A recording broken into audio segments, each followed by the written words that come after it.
Okay बेटा, now further ये है हमारा part working with Newton's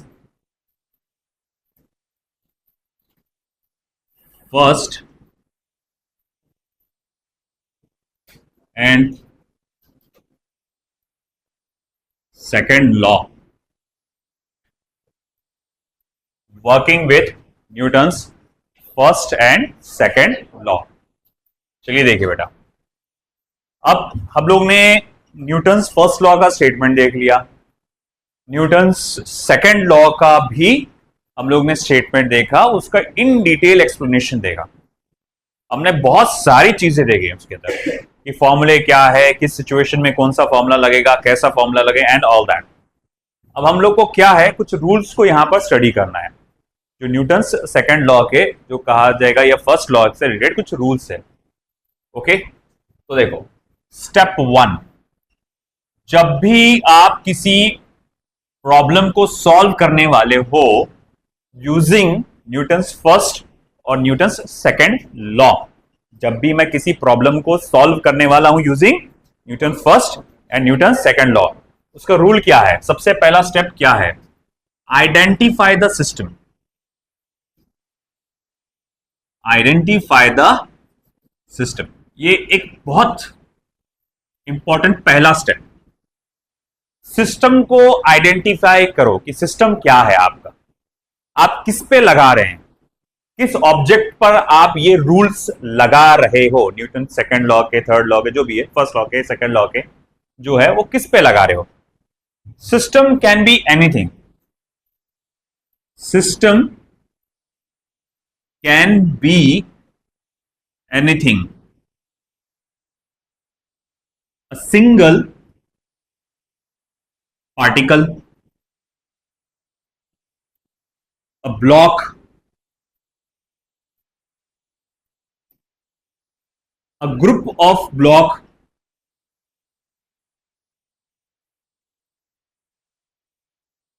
a group of blocks, etc. तो जो पहला हम लोग ने देखे बेटा, सबसे पहला ये रूल है आपका कि आपको सिस्टम को आइडेंटिफाई करना है। आपका सिस्टम क्या है, कौन है। जैसे फॉर एग्जांपल आपके लिए एक सरफेस है, एक ब्लॉक रखा गया है और एक रस्सी है जिसको मैंने यहां इस तरह से ब्लॉक से बांध के रखा है। रस्सी भी काफी वजनदार है, हल्की फुल्की रस्सी नहीं है। रस्सी का मास मान लो थोड़ी देर के लिए कैपिटल है। अब अगर मैं बोलूंगा मैं सिस्टम किसको कंसिडर कर रहा हूं, मैं चाहूं तो रस्सी और ब्लॉक दोनों को सिस्टम कंसिडर कर सकता हूं। मतलब मैं क्या करने वाला हूं, रस्सी और ब्लॉक दोनों के मोशन के बारे में स्टडी करूंगा, दोनों के मोशन के बारे में स्टडी करूंगा। या फिर आप सिंगल ब्लॉक को सिस्टम मान के चल सकते हैं, या फिर आप सिंगल रस्सी को आप क्या कर सकते हैं, सिस्टम मान के चल सकते हैं। रस्सी को सिस्टम आप तभी मानेंगे जब रस्सी का मास होगा। रस्सी को सिस्टम कब मानेंगे, जब रस्सी का क्या होगा, मास होगा। कभी कभी क्या होता है, हम एक मासलेस स्ट्रिंग लेते हैं। क्या लेते हैं बेटा, मासलेस स्ट्रिंग। उस वक्त हम उसको एज अ सिस्टम कंसिडर नहीं करते, ये बात ध्यान में रखना। आई बात समझ में आपको? ठीक है। कभी कभार सिचुएशन ऐसी भी होती है, एक ब्लॉक है M1 और दूसरा ब्लॉक है M2, है ना। एक ब्लॉक है M1 और दूसरा ब्लॉक है M2। आपने यहां पर फोर्स लगाया कैपिटल F, आपने यहां फोर्स लगाया कैपिटल F। अब देखो, इन दोनों ब्लॉक्स को मिलाकर मैं सिस्टम मान सकता हूं। इन दोनों ब्लॉक्स को मिला के मैं ये कह सकता हूं कि ये एक सिस्टम है। बोले एक सिस्टम है, मिलकर एक साथ ये लोग आगे बढ़ेंगे। ये रस्सी को आप सिस्टम का हिस्सा मानते हैं, नहीं भी लिए तो उसको चलता है, ऐसा कुछ नहीं है। मगर इस सिचुएशन में मैं इन दोनों ब्लॉक्स को सिस्टम नहीं मान सकता। यहां क्या है, दो ब्लॉक किससे अटैच्ड है, सिस्टम से, सॉरी दो ब्लॉक से, स्ट्रिंग से, सॉरी स्ट्रिंग से, माय मिस्टेक, स्ट्रिंग और स्प्रिंग, वो पी और टी का फर्क है ना बस, स्ट्रिंग एंड स्प्रिंग। तो ये स्प्रिंग से अटैच है, ये स्ट्रिंग से अटैच है, तो दोनों में सिर्फ इतना मामूली सा फर्क है। और हमने कहा इसे तुम सिस्टम बोल सकते हो, पूरे दोनों ब्लॉक्स को मिला के सिस्टम बोल सकते हो। इन दोनों को मिला के सिस्टम बोलने में थोड़ी परेशानी है। बोले इन दोनों को मिला के सिस्टम बोलने में परेशानी क्यों है, क्यों ऐसा है? मान लो फॉर एग्जाम्पल, है ना, अब हम लोग भाई इमेजिन कर लो कि हम तीन लोग मिलकर यहां क्लास चला रहे हैं, है ना, दोनों इमरान सर, मैं, तीनों मिलकर एक काम क्लास चला रहे हैं। हमारा ये तीनों का एक विजन है, भाई विजन है, हमको ऐसा करना है, वैसा करना है, आगे जाके हमको ये बच्चे पर फोकस करना है, ये रिजल्ट देना है, वो सब करना है, ठीक है। अब उसमें ऐसा है कि हम अगर तीनों एक साथ एक दिशा में एक जैसा लेकर, अगर एक जैसा नजरिया लेकर हम आगे बढ़ेंगे तो हम कहलाएंगे कि ये सिस्टम है, क्योंकि ये सब एक साथ काम कर रहे हैं, है ना, मिलकर एक साथ, इसको बोला जाता है सिस्टम, है ना। अब अगर उसमें से मान लो कि दो लोग एक साथ एक जैसे काम कर रहे हैं, मगर एक बंदा थोड़ा अलग ही सोच रहा है, एक बंदा कुछ अलग ही सोच के चल रहा है, वो अपने हिसाब से चला रहा है। हम जो जैसे दो लोग जो बोल रहे हैं कि आपको ऐसा, अपने को ऐसा सा करना है, अपने को ईस्ट में जाना है, वो बोलेगा नहीं नहीं अपने को नॉर्थ में जाना है, अपने को नॉर्थ में जाना है। अपन वही बंदे दो बोल रहे ईस्ट में जाना है, और ये बंदा एक क्या बोल रहा, नॉर्थ में जाना है। मतलब देखो इसका एक्शन अलग है, इन दोनों का एक्शन अलग है, और ये दोनों का एक्शन, ये बंदे का एक्शन कैसा है, सेपरेट है, अलग है, इन दोनों से अलग है। तो इन दोनों को तो सिस्टम बोल सकते हैं, हाँ ये सिस्टम की तरह काम कर रहे हैं। मतलब क्या बोल सकते हैं, ये दोनों सिस्टम की तरह काम कर रहे हैं? नहीं, ये बंदा वो सिस्टम में है क्या? नहीं। क्यों? क्योंकि ये कोऑर्डिनेट करके जैसा ये चल रहे वो वैसा नहीं चल रहे। तो बोले उससे कैसा फर्क पड़ रहा? क्योंकि देखो मामला क्या है, जब मैं इस रस्सी को खींचूंगा, अगर ये ब्लॉक 10 की स्पीड से बढ़ेगा ना, तो ये भी ब्लॉक 10 की स्पीड से बढ़ेगा। बात समझ में आ रहा? अगर इस ब्लॉक का एक्सेलरेशन 2 मीटर पर सेकेंड स्क्वायर है, तो इस ब्लॉक का भी एक्सेलरेशन 2 मीटर पर सेकेंड स्क्वायर होगा। इसमें ऐसा नहीं है, यहां क्या है, स्प्रिंग आ गया, है ना। तो जब आप इसे खींचेंगे, पहले तो शुरुआत में ये हिलेगा भी नहीं जगह से, बात समझ रहे हैं, शुरू में तो ये हिलेगा भी नहीं जगह से। मतलब क्या कर रहा है ये इसके साथ कोऑर्डिनेट कर रहा है, क्या ये अपना अलग ही भाग रहा है ना। तो इसको आप सिस्टम का हिस्सा नहीं बोल सकते, क्योंकि ये अपना अलग ही भाग रहा है। बात समझ में आ रही ना। तो स्प्रिंग के साथ ये प्रॉब्लम होती है कि स्प्रिंग अगर कहीं अटैच्ड हो और मल्टीपल ब्लॉक्स हो, तो मिला के आप उसको सिस्टम नहीं कह सकते। प्रॉब्लम यह है कि आपके ब्लॉक्स का एक्सेलरेशन अलग अलग हो जाएगा। यहां सिस्टम बोल सकते हैं, क्यों? क्योंकि ब्लॉक का एक्सेलरेशन सेम रहेगा, ठीक है। तो मैं यहां कह सकता हूं, when 2 or more objects travel together with same acceleration, only then the group can be called as system। उसी वक्त आप सिर्फ उसको सिस्टम की तरह बोल सकते हो, नहीं तो उसको सिस्टम बोल नहीं सकते। आया समझ में? चलो नेक्स्ट, अगला पॉइंट। तो सबसे पहला काम क्या किया तुमने, सिस्टम को आइडेंटिफाई कर ली। तुमने बोला किसको आप सिस्टम बोल रहे हैं, ये पता लगा लो, सेलेक्ट कर लो पहले आपका सिस्टम क्या है। हाँ मैंने सेलेक्ट कर लिया, ये मेरा सिस्टम रहेगा, ठीक है। सिस्टम लेते वक्त क्या ध्यान में रखना है, आप सिंगल ब्लॉक को या सिंगल ऑब्जेक्ट को भी सिस्टम ले सकते हैं, या मल्टीपल ऑब्जेक्ट को भी सिस्टम ले सकते हैं। अगर आप मल्टीपल ऑब्जेक्ट को सिस्टम मान के चल रहे हो, तो शर्त क्या होनी चाहिए भाई, सभी ऑब्जेक्ट्स उस सिस्टम में, सभी ब्लॉक्स का, ऑब्जेक्ट्स का, सबका एक्सेलरेशन, मेन कैसा एक्सेलरेशन कैसा होना चाहिए, सेम होना चाहिए, ठीक है। हाँ, स्टेप 2 देखिए बेटा,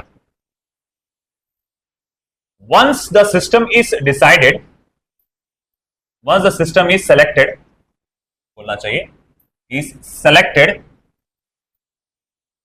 we enlist all the forces acting on the system. एक बार आपने, है ना, उसमें क्या कर लिया बेटा, आपने सिस्टम को सेलेक्ट कर लिया, आप लिस्ट बनाते हो उस पे लगने वाले सारे फोर्सेस की जो सिस्टम पे लग रहे हैं. It should be noted that, it should be noted that those forces that is exerted by the system over the surrounding, by the system over the surrounding should not be रे बाबा, should be नहीं, should not be included in that list. देखो बेटा क्या बोला गया, आप एक बार system को सेलेक्ट कर लेते हैं तो उस सिस्टम पे लगने वाले सारे फोर्सेस की सिस्टम लिस्ट आप बनाते हैं. Once the system is selected, we enlist all the forces acting on the system. एक एक फोर्स जो उस पर एक्ट हो रहा है उसकी आप सारी की सारी लिस्ट बनाते हैं. लिस्ट बनाते वक्त एक बात का आपको ध्यान रखना है. क्या बात का? It should be noted that those forces that is exerted by the system over the surrounding.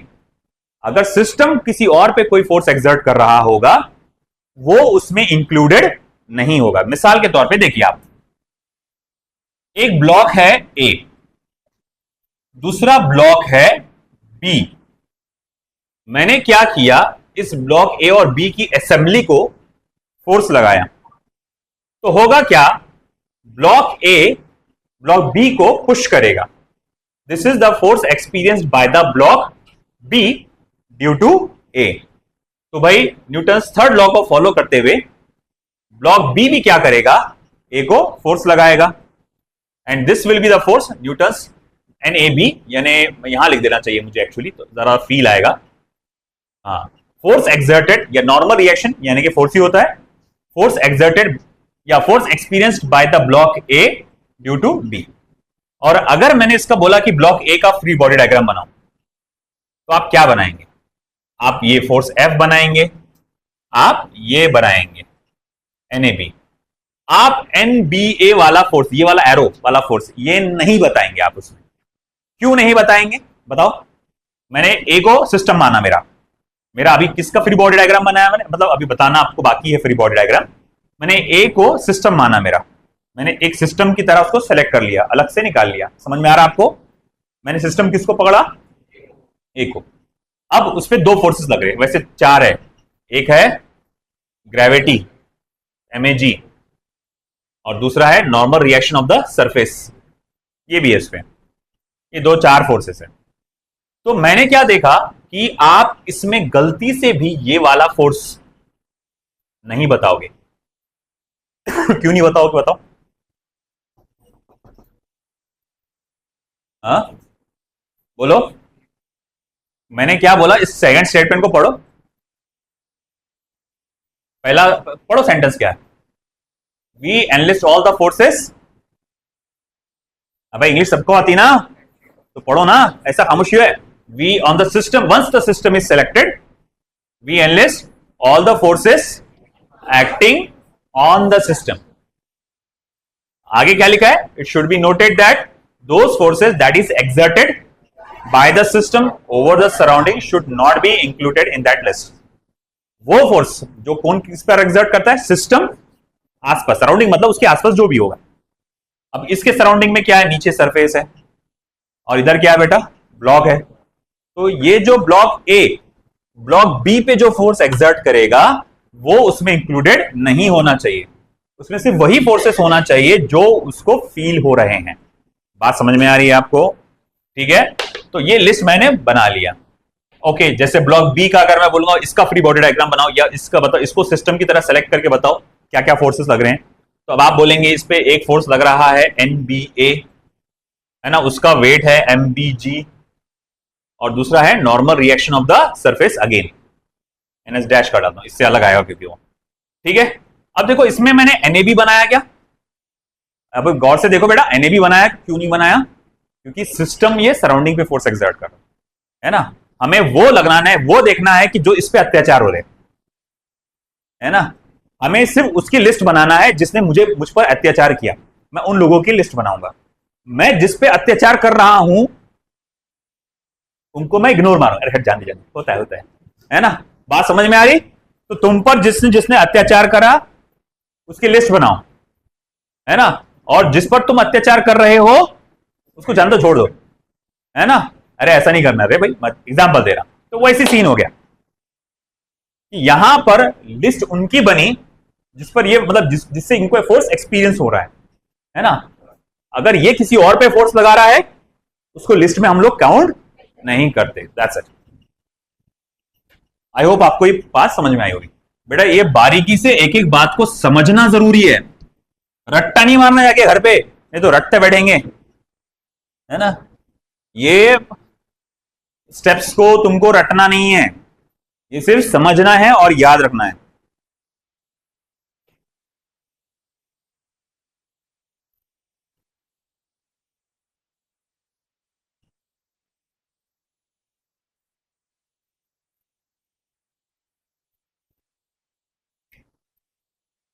चलो step 3। Step 3, once the system is enlisted with forces, we draw a free body diagram. We draw a free body diagram. Free body diagram को आप कहते हैं short में FBD. Enlisting, which gives a proper diagrammatic representation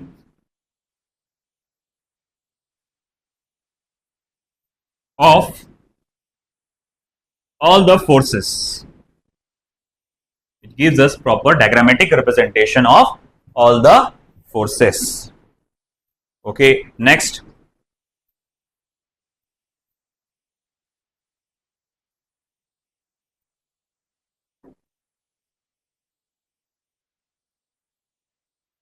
Step 4. Now, lastly, we assign coordinate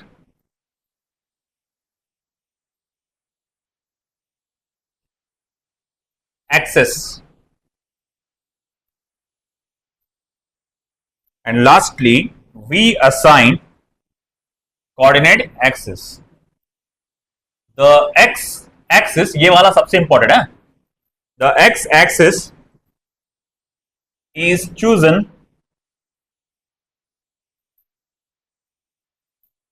along the direction in which the system is known to have or likely to have the acceleration. और हम क्या करते हैं फिर, now lastly, सबसे last में भी क्या करते हैं, assign coordinate axis, X axis Y axis, ये असाइन करते हैं। अब देखो ये खास बात, द एक्स एक्सिस किसको चुना जाता है, एक्स एक्सिस उसे चूज किया जाता है जिस डायरेक्शन में ऐसा लगता है कि सिस्टम का एक्सेलरेशन होगा, हो रहा है या होगा। मूव कर रहा है तो हो रहा है, और अगर मूव कर सकता है तो मूव करेगा तो इस डायरेक्शन में होगा, इस तरह से रहेगा। ठीक है। And the direction perpendicular to it is taken as y-axis and direction perpendicular to it is taken as y-axis. Now we sum all the forces along x-axis and write the equation as summation fx is equals to ma. ये याद रखना, बहुत important concept है। फिर आप क्या करते हैं, जो जो भी फोर्सेस लग रहे हैं एक्स एक्सिस पे, उन सब का क्या करते हैं, आप सम लेते हैं। और आप क्या करते हैं बेटा, फिर एक इक्वेशन लेते हैं और उसको इस तरह से लिखते हैं। आप सभी फोर्सेस का क्या लेंगे, सम लेंगे, है ना। और सम लेने के बाद जो सिस्टम आपने सेलेक्ट किया है उस सिस्टम का मास लेंगे और क्या करेंगे, एक्सेलरेशन से उसको मल्टीप्लाई करेंगे। Similarly for those forces acting along y-axis, summation fy equals to 0। और वो फोर्सेस जो कि y एक्सिस पे एक्ट हो रहे हैं उनका भी सम करते हैं, मगर उसके सम को हम लोग क्या करते हैं बेटा, 0 से इक्वेट करते हैं। ये याद रखना। ओके, वो ऐसा क्यों है कि 0 से क्यों इक्वेट करते हैं। देखो, अगर मैं बोलूंगा कि ये ब्लॉक है m, इसको एक फोर्स है कैपिटल F इधर खींच रहा है और एक है फोर्स स्मॉल f जो उसको अपोज कर रहा है, जाने से रोक रहा है, तो मैं बोलूंगा बताओ भैया total force acting along X axis कितना है। आप बोलोगे दोनों फोर्सेस का सम करो, मगर जब आप सम करेंगे तो F प्लस क्या लिखेंगे, माइनस F, है ना। अब इसको प्लस करके मैंने माइनस F क्यों लिखा बेटा, क्योंकि वो फोर्स अपोजिट डायरेक्शन में, बेटा वो क्या है, फोर्स अपोजिट डायरेक्शन, क्योंकि आप जिन्हें ऐड कर रहे हो वो वेक्टर क्वांटिटी है। जब भी कोई वेक्टर क्वांटिटी को आप ऐड करते हैं तो अंधे के जैसा सिर्फ ऐड नहीं करते, उसमें क्या देखना पड़ता है, डायरेक्शन। अगर वो डायरेक्शन सेम है तो ये प्रॉपर एडिशन हो जाता है, ये नहीं आता माइनस साइन। हाँ, मगर अगर डायरेक्शन ऑपोजिट है तो प्लस की जगह क्या आती है, वहां पर माइनस हो ही जाता है, तो आप उसको ऐसा लिखते हो, एफ माइनस एफ, है ना। फिर बाद में जैसे कि रूल कहा गया कि summation F X M A के बार लिखना है आपको, इसे मास इंटू एक्सप्रेशन से इक्वेट करते हैं। मगर वही जो आप देखेंगे नीचे एम जी है, ऊपर क्या बेटा, नॉर्मल रिएक्शन है ना। अब अगर मैं बोलूंगा okay what is summation F Y, तो आप बोलेंगे एन माइनस एम जी, उसे आप क्या करते बेटा, 0 से इक्वेट करते, बोला ना से समेशन एफ आई को 0 से इक्वेट करो। अब क्यों करते बेटा 0 से इक्वेट, क्योंकि भैया उस एक्सिस पे मोशन हो ही नहीं रहा है। मैं बोलूंगा ये ब्लॉक ऊपर जा रहा कि नीचे जा रहा, मैंने बोला कि ये ब्लॉक को मैं ऐसा खींचते हुए ले जा रहा। अब मेरा सवाल ये है, आप ब्लॉक का मोशन एक्स एक्सिस पे हो रहा, क्या ब्लॉक ऊपर और नीचे जा रहा, क्या ऊपर और नीचे जा रहा, क्या ऊपर और नीचे नहीं जा रहा है। इसका मतलब ऊपर लगने वाला फोर्स और नीचे लगने वाला फोर्स कैसा है, सेम है, वैल्यू उसकी कैसी है, सेम है, तभी वो ऊपर और नीचे नहीं जा रहा। अगर मान लो कि ऊपर वाला फोर्स ज्यादा होता नीचे वाले फोर्स से, तो ये ब्लॉक कैसा होता मालूम क्या, वो ऐसा आगे बढ़ते बढ़ते बढ़ते बढ़ते ऊपर जाता था, है ना। मगर वो ऊपर जा ही नहीं रहा, वो सिर्फ एक्स एक्सिस पे ट्रेवल कर रहा है। इसका मतलब क्या हुआ बेटा, कि भैया ऊपर का और नीचे का फोर्स कैसा है, बैलेंस्ड है। और बैलेंस होने की वजह से उन सभी फोर्सेस का जब सम करेंगे आप, देखो ना ये यानी बैलेंस्ड है, मतलब सम करने पे वो क्या आएगा, 0 है। ठीक है,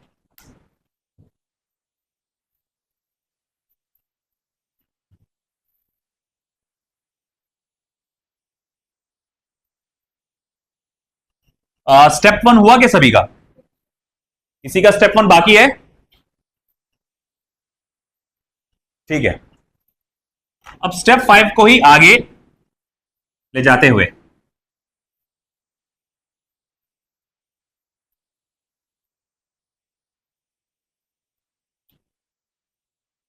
if the system is in equilibrium,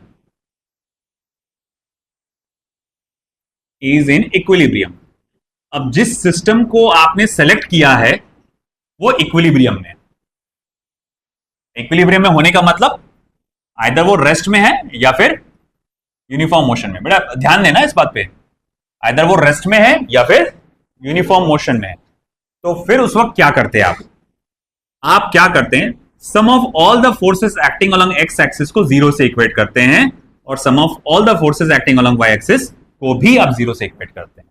दोनों को जीरो से इक्वेट करना पड़ता है। ऐसा क्यों? अरे भाई मान लो, है ना, अब ये कोई जैसा इमेजिन कर लो, ये पेन है, इसको इधर से कोई खींच रहा, इधर से भी कोई खींच रहा, मगर ये अब क्या है कि ये इक्विलिब्रियम में, ऐसा कोई खींच रहा ना इधर जा रहा ना वो इधर जा रहा, ये इक्विलिब्रियम में। यहां पर इक्विलिब्रियम में होने का मतलब क्या हो बेटा, ना ऊपर जा रहा ना नीचे जा रहा, ना राइट में जा रहा ना लेफ्ट में जा रहा, है ना। तो भैया ऐसा क्यों हो पा रहा कि वो जो पर्सन जो खींच रहा है उसका फोर्स F1, ये जो पर्सन खींच रहा है उसका फोर्स F2। इसमें ये पेन मेरे ऊपर भी नहीं जा रहा और ना नीचे जा रहा, ऊपर से लगने वाला जैसा इसका वजन क्या कर रहा हूं उसको नीचे खींच रहा होगा, मगर मेरे हाथों में जो फ्रिक्शन है ना उसको नीचे गिरने से बचा रहा होगा। तो ऊपर नीचे लगने वाला वेट mg और मेरे हाथों का फोर्स ऑफ फ्रिक्शन F, ये सारे के चार फोर्सेस क्या बेटा, बैलेंस्ड है। चारों के चार फोर्सेस कैसे बेटा, बैलेंस्ड है।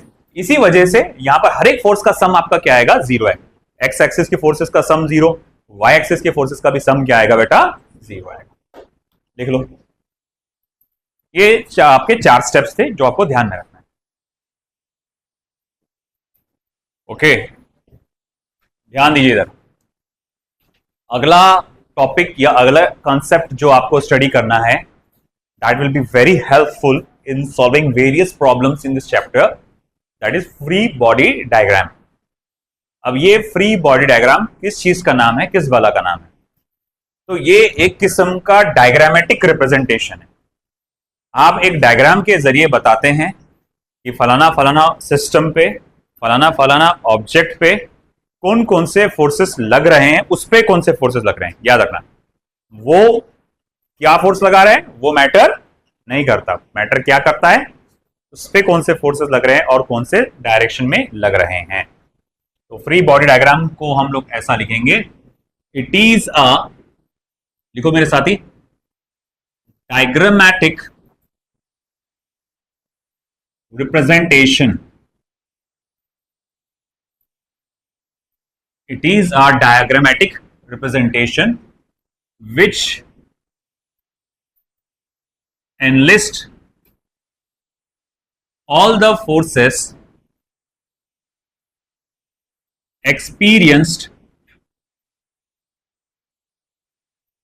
by the body or system with proper directions.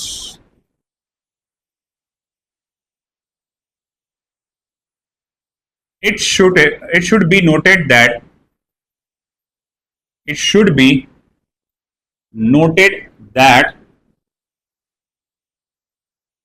those forces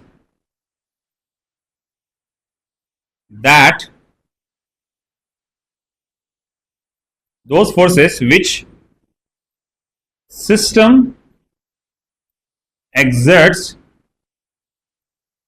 over surrounding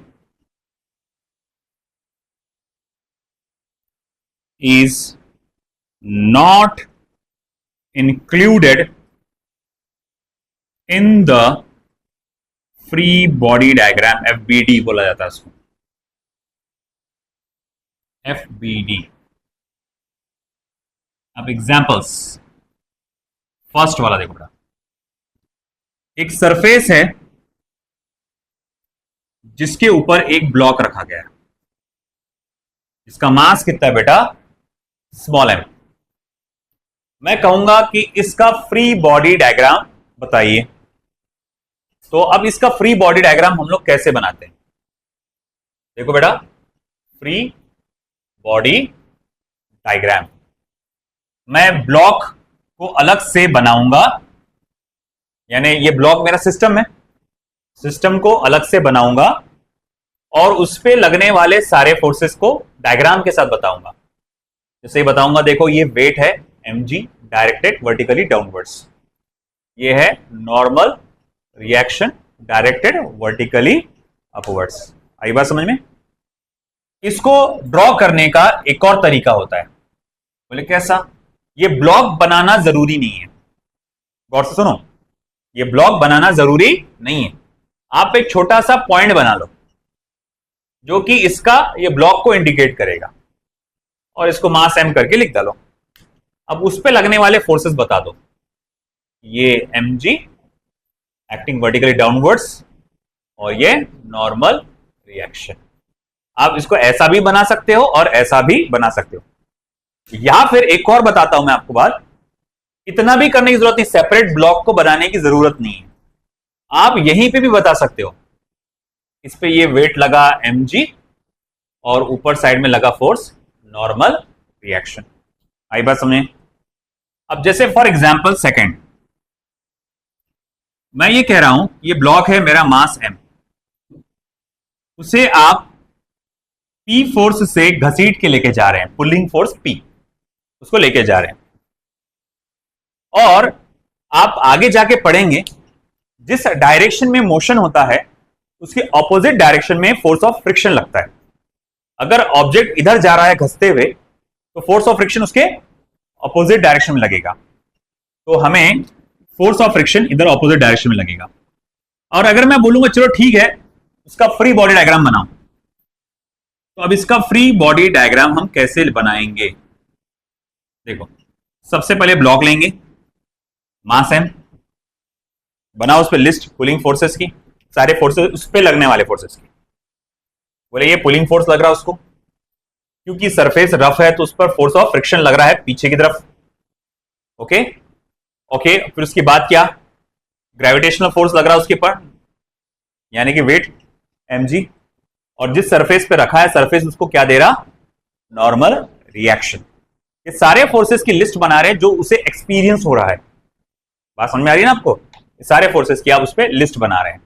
आप चाहे तो उसको ऐसा भी दे सकते हैं, आप सिंपल एक मास m ले लेंगे, है ना, और उसी के ऊपर सारे फोर्सेस बताएंगे। आप थोड़ा सा नीचे लेता हूं मैं, हाँ, उसी के ऊपर सारे फोर्सेस बताएंगे आप बोलेंगे देखो भाई पुलिंग फोर्स P लगा, फोर्स ऑफ फ्रिक्शन लगा, वेट mg लगा, नॉर्मल रिएक्शन लगा, है ना। और जैसे मैंने पिछली बार भी कहा था, ऐसा सेपरेटली डायग्राम बनाना जरूरी नहीं होता है। कभी कभार क्या कर सकते हैं आप, यहीं पे ऑन दैट स्पॉट आप सारे फोर्सेस बता सकते हैं, और हम अक्सर करते हैं ये वेट mg, नॉर्मल रिएक्शन और ये आपका फोर्स ऑफ फ्रिक्शन, है ना। तो हम लोग जब जल्दबाजी में, हम लोग जल्दी जल्दी में प्रॉब्लम सॉल्व करते हैं तो अलग से ये बनाना ये करना है हम लोग नहीं करते। अगर आसान वाला है प्रॉब्लम तो वहीं पे कर डालते हैं।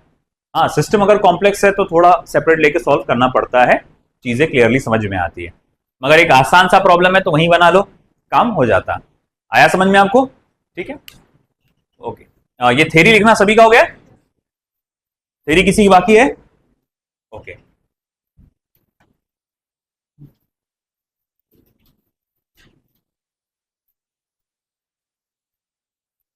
अब देखिए थर्ड वाला पार्ट।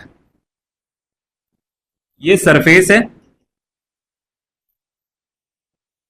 ब्लॉक ए है, उसके ऊपर ब्लॉक बी है। मुझे ब्लॉक ए ब्लॉक बी दोनों का फ्री बॉडी डायग्राम बनाना है। देखो अब सिस्टम कॉम्प्लेक्स हो गया, उसी जगह मैं सब फोर्सेस लगा के बताऊंगा तो बहुत खिचड़ी हो जाएंगी यहाँ पे। तो अब मैं क्या करता हूं, उसको अलग से निकालता हूं। देखो मैंने ब्लॉक ए को अलग से निकाला और ब्लॉक ए का फ्री बॉडी डायग्राम मैं बनाने वाला हूं। गौर से देखना बेटा, ब्लॉक ए पे कौन कौन से फोर्सेस लग रहे हैं। पहला, ब्लॉक ए पे जो फोर्स लग रहा है उसका खुद का वजन, अर्थ जो है, जमीन जो है, ग्रेविटी जो है उसको अपनी तरफ खींच रही है। तो ये है वेट ऑफ द ब्लॉक ए, जिसको हम लोग कहेंगे MAG, है ना, MG या MAG बोलते हैं। दूसरा क्या है, जिस सरफेस पे वो रखा गया है, जिस सरफेस पे वो रखा गया है वो सरफेस उसको क्या दे रहा है, नॉर्मल रिएक्शन। तो normal reaction by the surface, आई बात समझ में।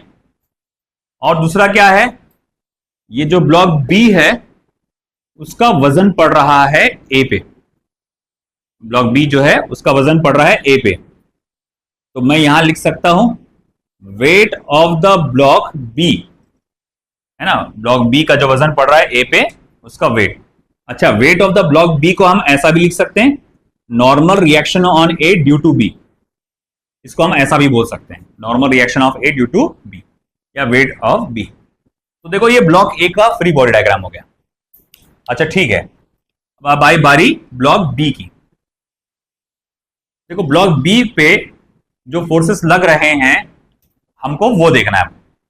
तो मैं बोलूंगा देखो सबसे पहले तो ब्लॉक बी का जो वेट है उसे नीचे खींच रहा है, gravitational force, weight of block B. अब ये क्या है बेटा, जो ए ब्लॉक है बी ब्लॉक को क्या कर रहा है, ऊपर नॉर्मल रिएक्शन दे रहा होगा। तो नॉर्मल रिएक्शन एक्सर्टेड या experience due to on block B due to A, normal reaction है ना, experienced by B due to A. यहां पर ये चीजें आ गए, मैं यहां लिख देता हूं चीजें। NAB क्या है, नॉर्मल रिएक्शन एक्सपीरियंस्ड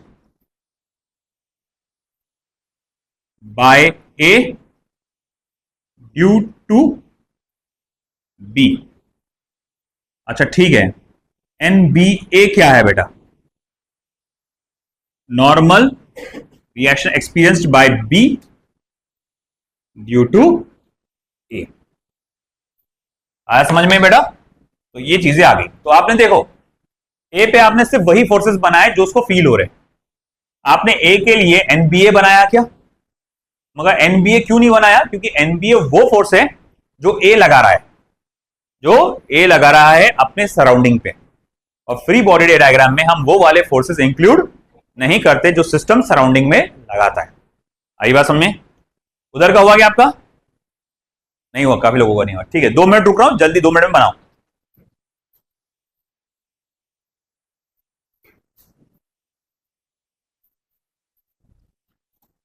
अब देखो कभी कभी सरफेस जो है इंक्लाइंड होता है,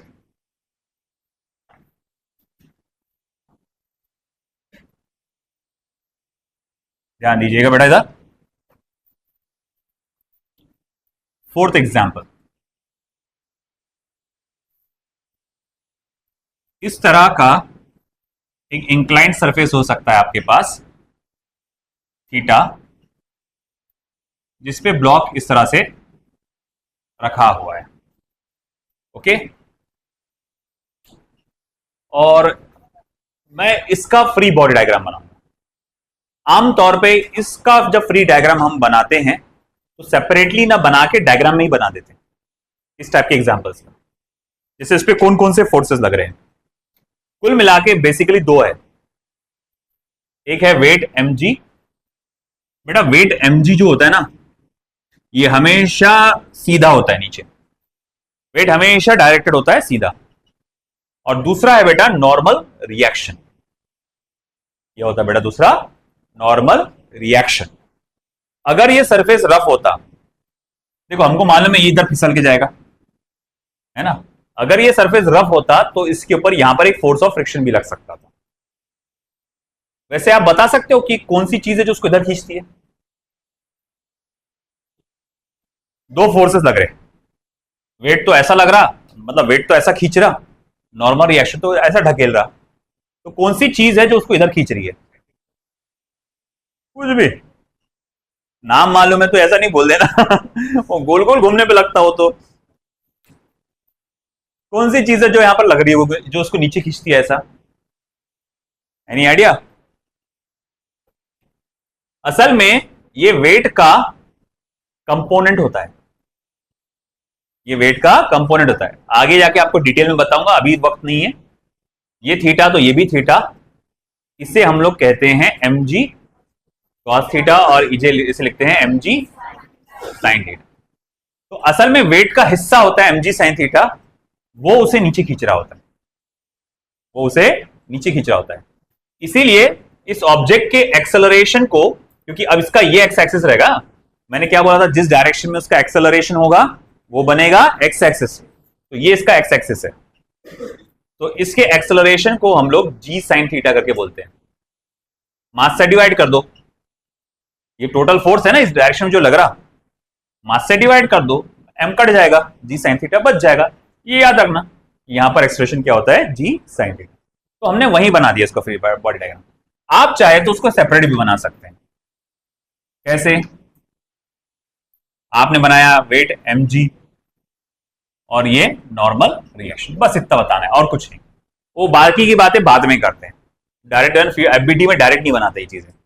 आई बात समझ में? ठीक है, नेक्स्ट देखो, एक इंपॉर्टेंट बात, बहुत इंपॉर्टेंट बात, बहुत इंपॉर्टेंट बात, बहुत ज्यादा इंपॉर्टेंट बात, ध्यान देना।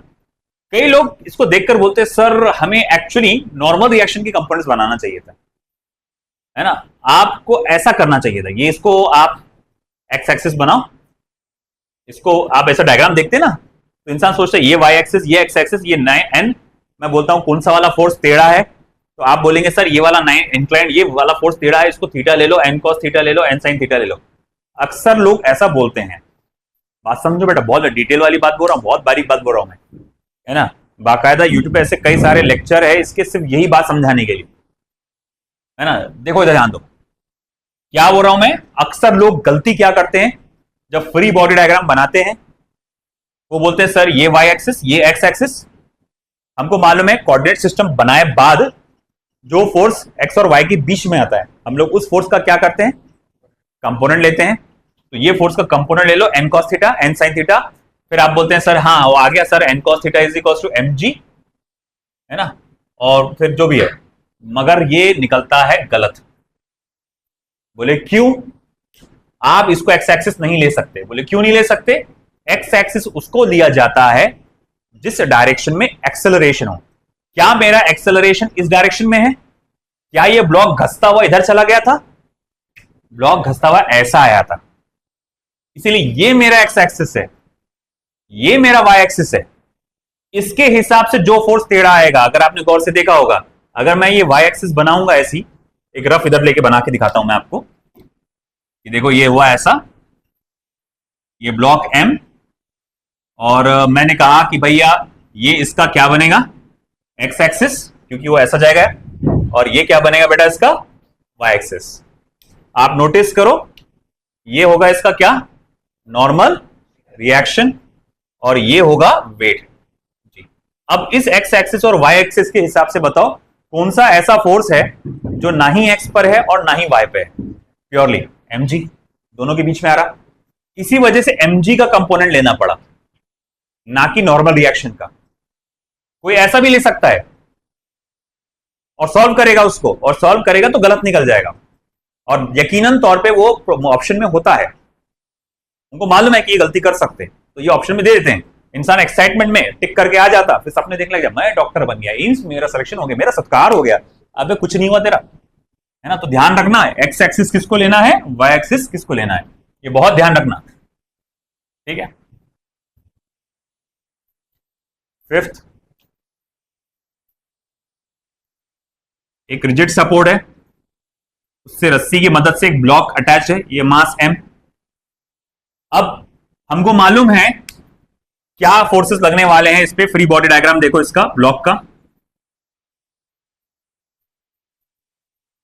हम कहेंगे देखो ब्लॉक को तो उसका वजन है जो उसको नीचे खींच रहा है, वेट mg पुलिंग डाउनवर्ड्स। दूसरा, रस्सी में का टेंशन, रस्सी में का टेंशन उसको ऊपर खींच रहा है। और जैसे मैंने लास्ट टाइम भी कहा था, आपको यहां पर भी बना सकते हो उसको आप, mg और tension T in the string. और एक आखिर सिक्स्थ वाला, इमेजिन करो एक ब्लॉक है इधर m, एक रस्सी ऐसी बंधी हुई है, एक रस्सी ऐसी बंधी हुई है, और बनाओ उसका फ्री बॉडी डायग्राम। तो मैं बोलूंगा ठीक है, अगर मैं फ्री बॉडी डायग्राम बनाऊंगा इस ब्लॉक का, ब्लॉक एम, तो आप बताएंगे इसको इस तरफ से फोर्स लग रहा है टेंशन T1 और इस तरफ से फोर्स लग रहा है टेंशन T2 और वेट mg उसको नीचे खींच रहा है। आया समझ में? कर क्या रहे हैं, डायग्राम के साथ बता रहे हैं उस सिस्टम को कौन कौन से फोर्सेस एक्सपीरियंस हो रहे हैं और कौन से डायरेक्शन एक्सपीरियंस हो रहे हैं, एंड दैट्स इट, और कुछ भी नहीं है। आया समझ में सभी को? ठीक है, चलो ये बहुत डिटेल में चीजें अपन कवर कर रहे हैं, आप अच्छे से ध्यान देके पढ़ो उसको।